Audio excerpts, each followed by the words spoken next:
বলতে মানে হ্যাঁ পঁচিশ আপনার বাড়ির থেকে সন্ধ্যার সময় আইতে আসলো, মানে আমরা দোকানের সামনে আমরা সব ডিসিপ্লিন আইতে আসলো। হঠাৎ করে আমরা ফোন করছে যে ভাই আমার মারতাছে। গেলাম গিয়া দি হ্যাঁ হ্যাঁ বিশাল দাস, হ্যার বাবা রতন দাস দাস নি তারা দাস, হ্যাঁ তারপরে আকাশ চক্রবর্তী, বিক্রম দত্ত, আমি বুঝি কাটা ওই মণি দত্তর ছেলে বিক্রম দত্ত, আর একজন আসলো কি আপনার রিপন রয়, রিপন রয়, রিপন রয় মানে এই হ্যার নাম বাবার নাম হচ্ছে কিটা অজিত রয়ের ছেলে। আচ্ছা কি আজকে কি হইছে রে? হ্যাঁ আজকে কি হইছে? আজকে এমন কিছু হইছে না, হ্যাঁ এমন কিছু হইছে না।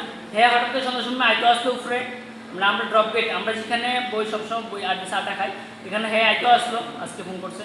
আইতে আসতে পরে হঠাৎ করে ফোন করছে যে এখানে তো ভাই আমার মারতাছে, উমা গেছি তো আমার তো ভাই আমার তো হ্যাঁ বন্দুক দেখাইছে, আমার পিস্তল দেখাইছে, হ্যাঁ আমার পিস্তল দেখায় আমার মারতাছে, পিস্তল সে বাইক আছে বলে কমর ঠিক। হ্যাঁ কার কাছে পিস্তল আছে? না কার কাছে পিস্তলটা আসলো? বিশাল দাস।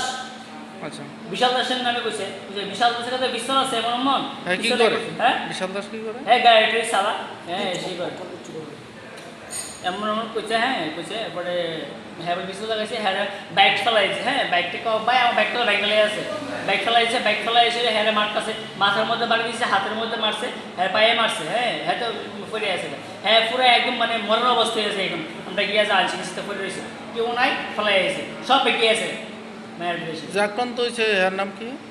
হ্যাঁ অসুস্থ আপনার ওরফে কন্ট্রোল মানে হ্যাঁ নামটাকে মানে বাড়ি কোন জায়গা? বাড়ি জাঙ্গালিয়া। আচ্ছা এখন কই নিয়ে আইছো?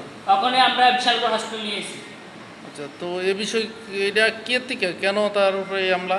কেন তার হামলা অনেক হেয়ার সাথে কি আছে না আছে আমরা তো জানি না তো কিছু। হ্যাঁ আচ্ছা কি লেগা এই বিষয়ে কি তোমরা পুলিশে কিছু হ্যাঁ জানাইছো? পুলিশে লাইছি আমরা সুষ্ঠু বিচার চাই, বিচার হইতেই ঠিক আছে সুষ্ঠু বিচার হইতেই আমরা